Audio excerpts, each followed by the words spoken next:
One-hit wonders. One-hit wonders. It's a phrase we use unkindly to identify someone who did something successfully once in her life, never to do so again. Posterity can be unnecessarily cruel, so please, let's demolish the negative connotation associated with calling someone a one-hit wonder. Margaret Mitchell, for example, published precisely one novel in her lifetime, Gone with the Wind, making her a classic one-hit wonder. Yes? Well, you know what? In a world where 99.99999% of us are no-hit wonders, Mitchell's achievement remains magnificent. Some great writers only have one great novel in them, and we must be eternally grateful when that novel is written. The world of music, both popular and concert, is filled to brimming with one-hit wonders. On the popular side, we could identify such classic OHWs as Bobby McFerrin's Don't Worry, Be Happy of 1988, Right Said Fred's I'm Too Sexy of 1991, and Carl Douglas's classic Kung Fu Fighting of 1974, all of which were, in their time, incredibly popular songs, a popularity never again achieved by their creators.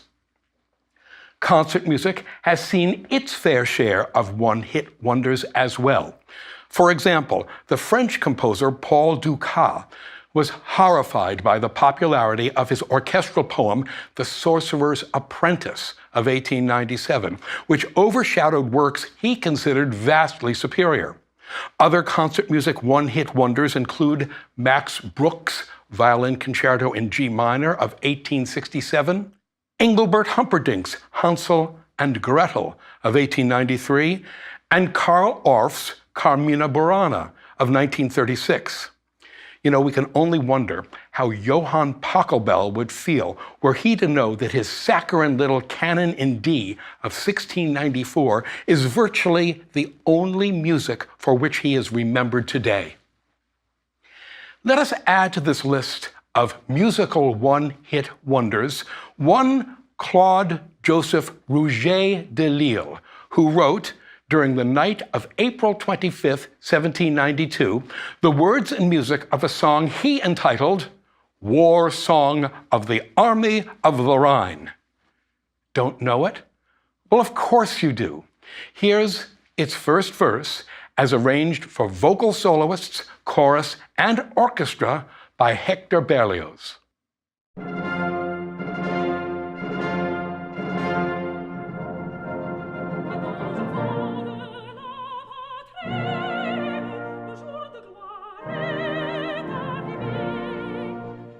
We know this as the Marseillaise, which has been the French national anthem since 1879. We'll talk about its title and anthem status in a few minutes. But first, Claude Joseph Rouget de Lisle, 1760 to 1836. Rouget de Lisle was a career army officer, an able poet, and a credible composer, violinist, and singer.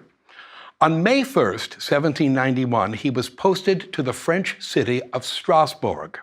Strasbourg is the principal city and capital of Alsace. It sits on the western bank of the Rhine River, right across from Germany.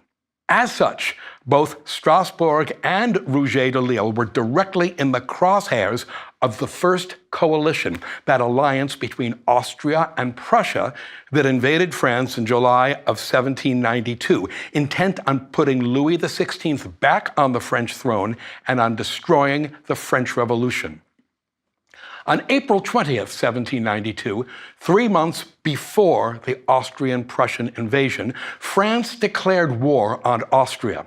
Patriotic fever swept across France. On April 25th, swept up by the spirit of the time, Rouget de Lisle, who was a lieutenant in the French Army of the Rhine, pulled an all-nighter and wrote the words and music to what he called War Song of the Army of the Rhine. The first verse, which directly refers to the coming invasion, reads as, "Arise, Children of the fatherland, the day of glory has arrived. Against us tyranny raises its bloody banner. Do you hear in the countryside the roar of those ferocious soldiers? They're coming right into our arms to cut the throats of our sons and women.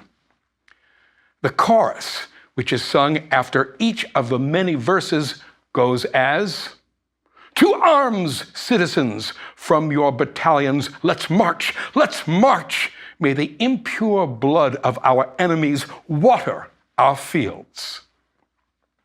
The song quickly became a rallying call for revolutionary France. Among the thousands, the tens of thousands who learned it by heart was a young doctor named François Mireur, who had just received a commission in the French Revolutionary Army. Mireur was sent to the port city of Marseille in southeastern France to organize volunteers from that city and its environs. Mireur sang the song at a patriotic gathering in Marseille, and it caught on instantly. By acclamation, the troops adopted it as the official marching song of the National Guard of Marseille. On July 30th, 1792, these very troops marched through Paris singing what from that moment forward came to be known as the Marseillaise, which means simply the Marseille.